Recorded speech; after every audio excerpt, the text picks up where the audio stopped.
Hai guys, balik lagi bareng gue Ryan. Guys, hari ini gue mau bahas tentang bagaimana caranya kita bisa nagih yang bisa dan pasti berhasil 100% nagih hutang pastinya ke saudara sendiri, ke teman sendiri, ataupun ke orang-orang dekat kita. Nah, ini ada beberapa cara yang akan gue kasih tipsnya ke kalian, yaitu cara formal, cara semi formal, dan cara kekeluargaan. Tapi kalau kalian nemuin video gue ini, pasti cara pertama yaitu cara kekeluargaan tidak berhasil untuk menyelesaikan tanggung jawab ini, itu sudah dipastikan. Ya guys ya, kalau berhasil berarti kalian nggak akan cari-cari video tentang penyelesaian masalah ini. Nah, pokoknya gini guys, buat kalian yang baru nemuin channel gua dan belum subscribe, jangan lupa untuk subscribe dulu. Nah, nanti setelah ini akan gua kasih tipsnya seperti apa caranya guys. Kita lanjut setelah pesan-pesan berikut ini.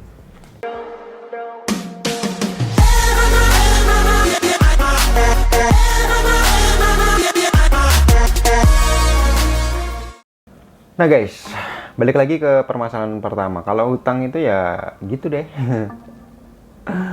Ya kalau memang orang yang punya tanggung jawab segala macam ya biasanya selesai, tapi kalau memang enggak ya gitu deh. Artinya gini, kalau komitmennya sebulan 2 bulan dibalikin ternyata sampai lama ya jumlahnya sedikit sih nggak apa-apa, 100.000 200.000 kadang-kadang kita bisa ikhlasin. Tapi kalau jumlahnya sampai puluhan juta segala macam ya korban dari ya nggak sih kayak gitu. Nah, kalau cara kekeluargaan nggak akan gue bahas, cara formal itu mungkin akan gue bahas di next video. Tapi hari ini gue mau bahas dengan cara semi formal supaya kalian semuanya itu bisa melakukan. Nah, untuk cara semi formal ini ada beberapa tahapan yang harus kalian jalankan. Nah, tahapan-tahapan ini meliputi yang pertama itu kalian semacam kayak harus mediasi dulu gitu. Mediasi, ketemu sama orangnya, minta penjelasan segala macem bagaimana tentang hutang ini. Jangan pakai kepala panas, pakai kepala dingin. Ngomong baik-baik, bro, gimana masalah uangnya segala macamnya, kapan akan bisa diselesaikan, kayak gitu. Minta komitmen. Yang kedua, minta komitmen kapan uang itu akan dikembalikan.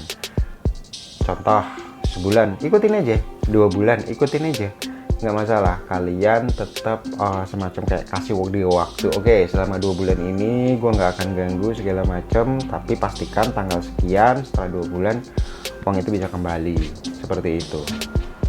Nah, yang ketiga itu adalah kasih waktu yang tadi itu ya, bahwa kalau dia udah sepakat bahwa nanti dibalikinnya dalam 3 bulan, ya udah 3 bulan itu ya pokoknya kalian nunggu aja dulu. Terus yang berikutnya itu adalah keempat, apabila langkah-langkah tersebut 1, 2, 3 udah dijalanin ternyata sampai batas waktunya itu tidak dilakukan, itu kalian lakukan somasi dulu ya. Lakukan somasi, kasih semacam kayak peringatan tentang dia harus mengembalikan atau dia harus menyelesaikan komitmennya dia. Nah, ini jangka waktunya kurang lebih sekitar 2 minggu lah ya. Maksudnya setelah dia tanggal 30 ini nggak selesai nih, setelah 2 minggu kalian somasi 1 nih ya, selama 2 minggu tunggu apa reaksinya, somasi 2 apa reaksinya. Nah, itu adalah step-step yang harus kalian lakukan. Nah, kalau yang udah enggak, itu kalian, maksudnya kalau udah 2 tadi itu somasinya udah dijalanin nggak mempan juga, kalian bisa langsung ngadu ke polsek terdekat. Itu langkah yang ke-5 yang harus kalian lakukan. Nah, karena dengan barang bukti tadi somasi 2 kali, terus ada surat pernyataan atau surat pengakuan yang kita buat tadi di poin awal ya, yang di 1 itu kita mediasi itu kan harus ada suratnya segala macam. Ya udah, itu jadiin barang bukti untuk kita lapor ke polisi. Nah, cara yang ke-6 yaitu kerjasama dengan pihak polisi. Banyak yang bilang bahwa kalau hutang piutang itu masuk perdata.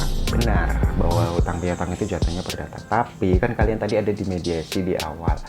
Nah, di mediasi di awal itu tulisnya jangan masalah hutang piutang, tapi titip.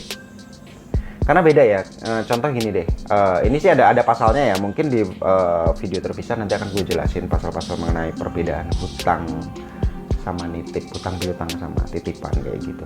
Ibaratnya kalian dititipin beras sekilo. Nah, kalau kalian yang dititipin itu beras, kapanpun beras itu bisa diambil dong sama yang nitip kayak gitu. Nah, kalau kalian pakai boleh apa enggak? nggak boleh, orang namanya juga titipan. Boleh kalau dengan izin, artinya nanti ya kalian harus ganti itu beras itu lagi. Nah beda halnya kalau kalian minjem. Nah kalau kalian minjem nih ya, oke gue minjem dong beras kilo, ya terserah kalian mau diapain itu beras, yang penting pada waktunya yang dijanjikan beras itu bisa kalian kembalikan. Logikanya seperti itu, makanya bahasanya harus diganti ketika kalian mediasi di awal tadi itu menggunakan titip barang, jangan pinjam meminjam. Supaya apa? Supaya pas laporan ke polisi itu tidak mentah karena masuknya ke pidana atau perdata gitu. Kalau masuk polisi kan kalau yang pidana baru diurusin, kalau yang perdata kan enggak. Nah tapi nggak ada salahnya, karena apa? Nanti kan polisi juga akan nyari celahnya apakah itu masuk pidana atau masuk perdata. Dalam proses tersebut ada semacam kayak verifikasi, ada semacam kayak penggelapan, penipuan apa enggak. Seperti itu guys. Pokoknya lapor dulu ke polisi, dan habis itu kalian harus kerjasama. Contoh kayak manggil dia, kan orangnya juga nggak tahu bahwa itu pidana atau pidana atau perdata ya guys ya. Panggil dulu orangnya segala macam. Nah lama-lama kan orangnya gerah, serius orangnya gerah, minta bantuan polisi aja gitu. Jadi Pak Polisi tolong dipanggil dulu orangnya untuk verifikasi segala macam ya. Kerjasama lah intinya seperti itu, dan itu bisa banget kayak gitu. Nah cara yang ketujuh, apabila menggunakan cara semuanya itu juga tidak berhasil juga gitu, kan kalian juga malas ribet ya kalau proses terus kayak gitu, dan kalau nilainya juga ternyata memang masuk betul nggak terlalu banyak atau apa, kan juga malas gitu ya. Ya udah gini itu aja, pokoknya ya ikhlasin cara terakhirnya kayak gitu. Nah pokoknya buat kalian yang kurang jelas ya mengenai informasi ini, kalian bisa komen di bawah. Dan kalau kalian membutuhkan bantuan pihak ketiga untuk menyelesaikan hal-hal tersebut, kalian bisa komen di IG gue guys, atau di bawah. Nanti gue bales, siapa tahu kita bisa bekerja sama, saling membantu untuk hal-hal tersebut. Dan gue berhasil beberapa kali nanganin penyelesaian hutang-hutang seperti ini. Sebenarnya mudah sih, mudah kalau tahu trik dan caranya. Oke guys, itu aja, semoga bermanfaat ya. Gue ingetin lagi buat kalian yang belum subscribe di channel gue, subscribe dulu guys. Kita jumpa lagi di review, informasi dan rekomendasi berikutnya. Dah.